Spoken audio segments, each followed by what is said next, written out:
Hello there. In what some would see as shocking, a BBC documentary shows some EU negotiators mocking the UK as well as using unpleasant language about our Prime Minister.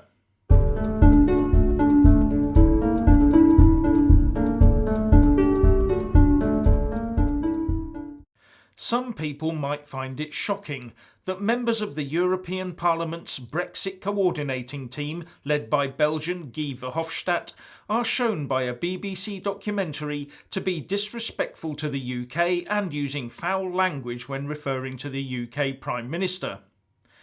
However, many other people would say it shows us exactly what they really think of us anyway, and that given Mrs May's performance so far, that part is probably justified, especially the comments about her now infamous twerking dance onto the stage.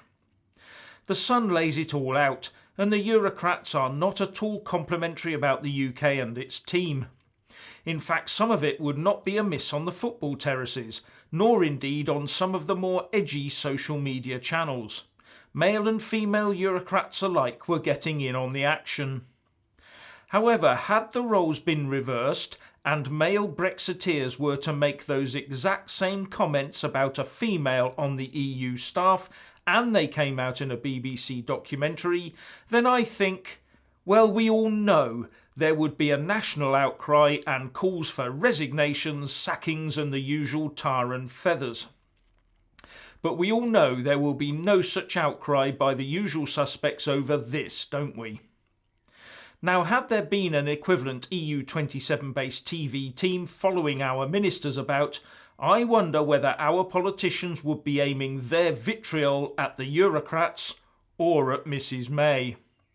Part 1 of the documentary, called Brexit Behind Closed Doors, will be shown at 9 p.m. tonight on BBC4. Now, for those that missed it, it appears that the hypocrisy meter hit the stops earlier this week when the very recent Turkish election was annulled, with the main opposition leader, the CHP Deputy Chairman Onursel Adigözel, tweeted, "This system that overrules the will of the people and disregards the law is neither democratic nor legitimate. This is plain dictatorship."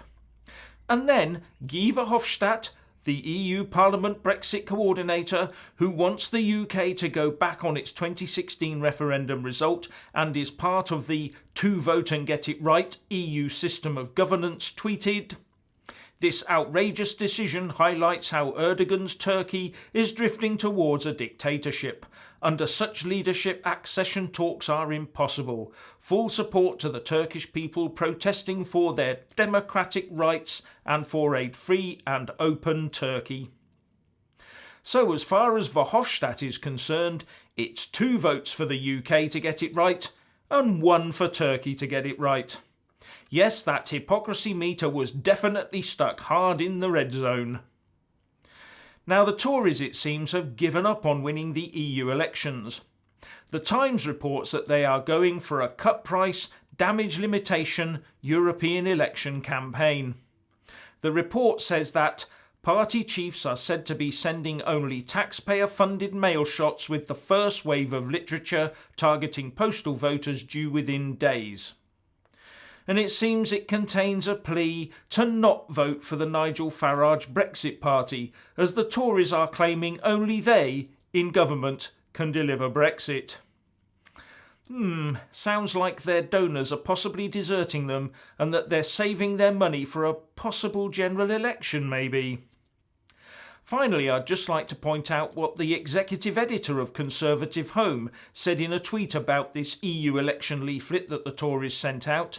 In the tweet he wrote, "The official Conservative Euro election mailshot leaflet says twice that passing the deal will prevent the elections taking place. In the week the government says that won't happen." What a shambles. And as the Tory top brass knew they would and could never stop the elections, it was also totally misleading the electorate. And with breaking news that the leader of the House of Commons, Andrea Leadsom, saying she is seriously considering standing as a Tory party leadership candidate, you have to ask yourself why anyone would bother doing so right now, wouldn't you? Anyway, what do you think?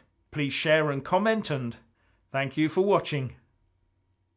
Please do like and share this video, and also subscribe to my channel.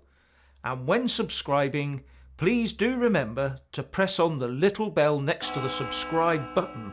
That way you'll get an alert every single time I put up a new video. Thank you very much for watching.